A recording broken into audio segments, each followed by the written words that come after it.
کیونکہ حضرت آدم جو نسل انسانیت کا باپ ہے اسے بھی صرف اس اسم مبارک کی توقیر کا حکم تھا، حقیقت کا حکم نہیں تھا۔ بڑی روحانیت والی مجلس ہے، بڑا مخصوص مجمع ہے۔ میں چاہتا ہوں کہ وہ موضوع پڑھا جائے جو ممبر کی تاریخ جس سے نہ آشنا ہے۔ شہزادی کون ہے، شہزادی کیا ہے، یہ تعارف زمین والوں پہ نہیں پہنچا۔ اس شہزادی کو مانگنے کے لیے مصطفیٰ کو اللہ سے دعا مانگنی پڑتی ہے۔ وہ اللہ جس نے اسے نبوت بغیر مانگے عطا کی تھی، اسے زہرا دعا کے ساتھ عطا کرتا ہے، اور پھر اللہ اس کو عطا کرنے کے بعد قرآن میں احسان جتلاتا ہے کہ اِنَّا أَعْطَيْنَاكَ الْكَوْثَرَ۔ مصطفیٰ یہ بات ذہن میں رکھنا کہ میں نے تجھے نبوت و رسالت، حکمت سے ساری چیزیں بغیر مانگے عطا کی ہیں، لیکن میرا یہ احسان نہ بھولنا کہ میں نے تجھے کوثر عطا کی ہے۔ فَصَلِّ لِرَبِّكَ، میں نے اتنی بڑی نعمت کبریٰ تجھ پہ عطا کی ہے، اب تم پہ واجب ہے کہ اپنے رب کی نماز پڑھ۔ کیا اس آیت سے پہلے نبی نماز نہیں پڑھتے تھے؟ پڑھتے تھے۔ خدا نے فَصَلِّ لِرَبِّكَ کا حکم کیوں دیا؟ اس لیے کہ امت کے لیے نماز 5 واجب ہے۔ اللہ نے سیدہ کو عطا کرنے کے بعد نبی پہ نماز تہجد کو واجب کیا۔ مفسرین نے لکھا کہ نماز تہجد رسول اللہ پہ واجب تھی، امت پہ واجب نہیں، رسول پہ واجب تھی۔ وہ خدا جو کہتا ہے یا ایھا المزمل قم اللیل الا قلیلا، اے چادر اوڑھنے والا راتوں کو اٹھا کر لیکن تھوڑا۔ جو رات کو نبی کو عبادت کے لیے کھڑا نہیں ہونے دیتا، وہ زہرا کو عطا کرنے کے بعد کہتا نعمت اتنی بڑی دے دی ہے کہ تو رات کو اٹھ کے مجھے سجدہ کیا کر۔ یار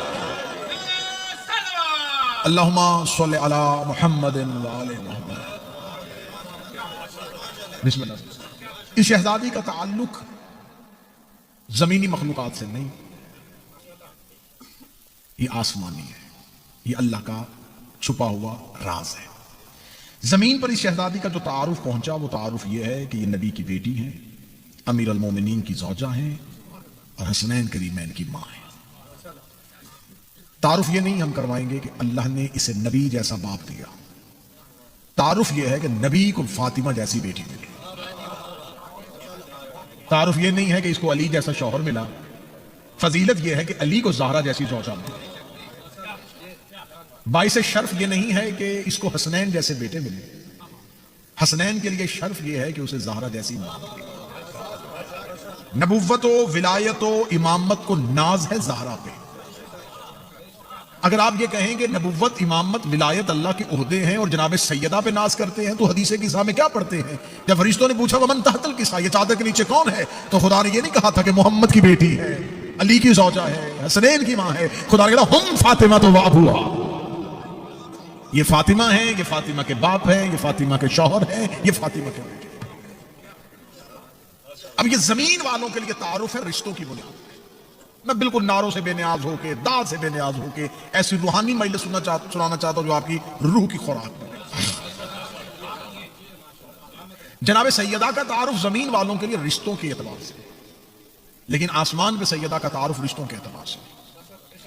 سیدہ کے پاس اللہ کا دیا ہوا ایک عہدہ ہے، اللہ نے سیدہ کو ایک منصب عطا کیا، شہزادی زمین پہ اس منصب کے ساتھ اتری ہے۔ رشتے کا تعارف علیحدہ کر، بی بی کے پاس اللہ کا دیا ہوا ایک منصب ہے، ایک عہدہ ہے، اور اس منصب میں سیدہ لا شریک ہے۔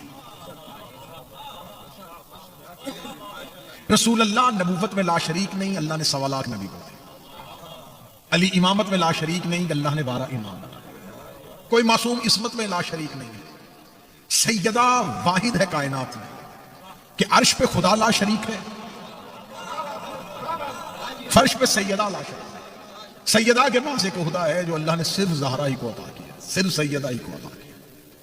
آئیے دیکھتے ہیں کہ سیدہ کے پاس زمین پر اللہ کا دیا ہوا کون سا منصب ہے جس کے تحت سیدہ۔ میں نے کہا میں وہ فضائل و مناقب نہیں پڑھوں گا، میں چاہتا ہوں کہ ممبر کی تاریخ بدلے اور ممبر کا رنگ بدلے۔ اب ہم بچوں کو یہ نہ بتائیں کہ چکی چلانے والی کو فاطمہ کہتے ہیں، زہرا کا تعارف چکی چلانا نہیں، فضا بنانا۔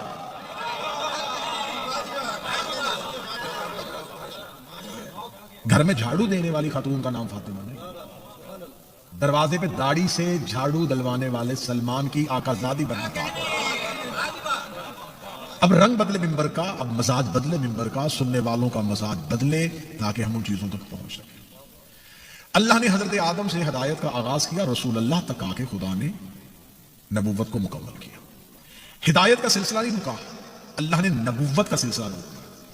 اب نبی اللہ کے خزانے میں 1,24,000 تھے اور خدا نے آخری نبی کو آخری حج کے موقع پر آسمان کی آخری خبر زمین پر نشر کرنے کا حکم دیا. اللہ نے زمین پہ جو آخری خبر آسمان سے آئی، جو آخری میسج آسمان سے زمین والوں کے لیے اترا، وہ غدیر میں تھا مولا علی کی ولایت کا. کیونکہ نبی کا جو درجہ ہوتا ہے، نبی کا درجہ یہ ہوتا ہے، نبی لفظ ہے نبا سے، نبا کہتے ہیں خبر دینا. نبی کا کام ہوتا ہے آسمان کی خبروں کو زمین پر اتارنا. صرف وہ زمین والوں کو خبر دیتا ہے کہ اللہ نے آسمان سے یہ خبر بھیجی ہے. رسول جسے ارسال کیا جائے، جسے بھیجا جائے. نبی نے زمین پر آخری خبر دے دی، اور وہ آخری خبر کیا تھی؟ اپنے بعد امامت و ولایت. اب یہاں سے بھی میں مزاج بدلوں گا، آپ کا مزاج بدلے گا کہ ہمارے ہاں ممبر سے یہ پڑھا جاتا ہے کہ خم غدیر کا اہتمام صرف مولا علی کی امامت کے لیے تھا. غلط.